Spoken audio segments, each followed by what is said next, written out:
Happy Tuesday afternoon after work, 10-10-2023. Let's see what story we have. Freedom over me. Ooh. Oh my. 11 Slaves, Their Lives and Dreams Brought to Life by Ashley Bryan. She's a 3-time Coretta Scott King Award winner. All right, let's delve in. This is the Fairchild's estate. I don't know how inspiring this is going to be, but let's see. Oh boy, this is going to be difficult. Pieces of property. Dreamers of freedom. Stephen, builder of cattle sheds. And he's an aspiring architect. Or he was an aspiring architect. Then we had Peggy, a cook. And she was an herbal doctor, herbal healer. And then Cush, picker of cotton, and a musician. They were but 3 of a house full of slaves who were sold when a plantation's properties went up for auction. A herd of cattle was priced at $864. A hand mill, $1. Stephen was worth $300. Peggy, $150, and Cush, $100. They were real people from a real plantation, listed in a real document discovered by Ashley Bryan.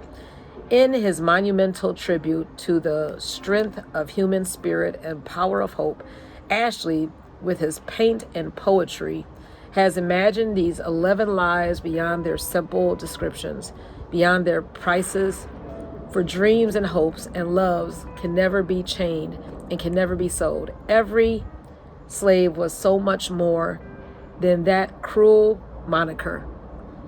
They were individuals, each person who had a dream.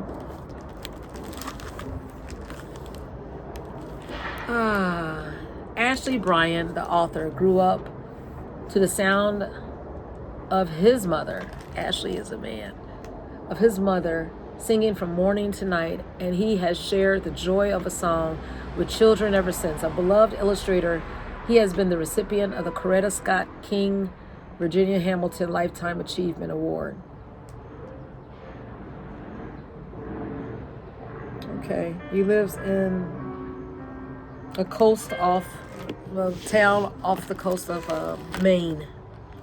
Okay, well, let's see how far we could get. I'm just looking at the description, possessions, and the heirs, and I don't know. This is difficult. Oh, well, freedom over me. Oh my goodness, the mortgage of personal property shall come Robert Alston in the state. And they always had beautiful penmanship back then. Oh, the signing of property. Oh my goodness. I certainly don't want to read this after work. This is Mary Fairchild. I mourn the passing of my husband, Cato Fairchild. He managed our estate alone, 11 Negro slaves. They carried out the work that made our estate prosper. He never hired an overseer. My husband apprenticed slaves to learn trades: carpentry, sewing, pottery, basketry, ironwork. Once our estate was established, Mr. Fairchild loaned our skilled slaves to neighboring estates. Their earnings came to us. The profits increased the value of our estate. Life here without my husband would be impossible for me. I trust our Negro slaves, but I hear stories of runaways, of slave insurrections. I would not feel secure. I'm having the estate appraised.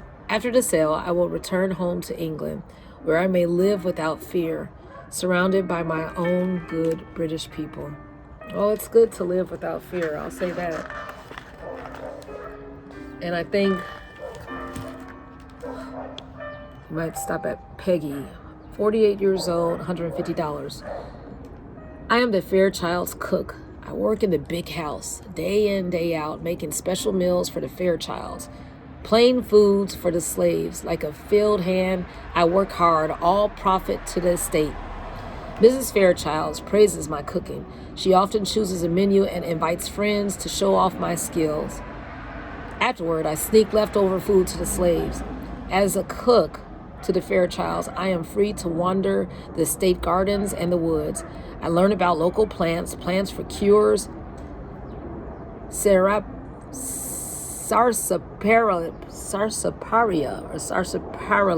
and chamomile roots, spruce and buttermilk roots.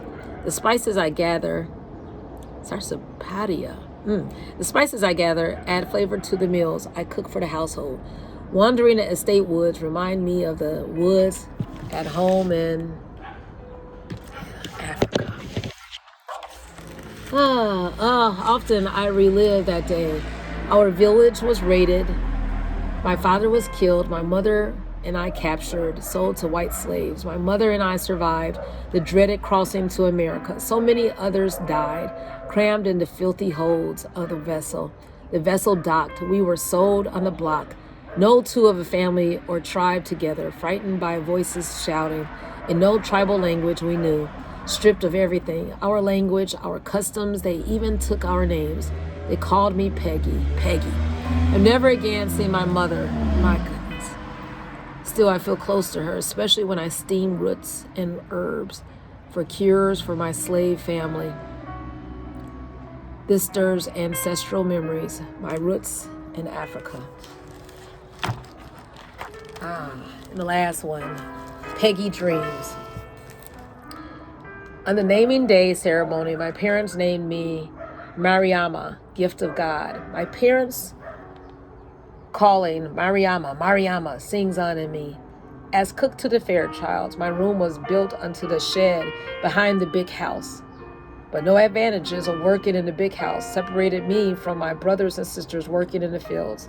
I tell the slave child, Dora, stories about each plant. I teach her basic steps in cooking well, just as my mother taught me.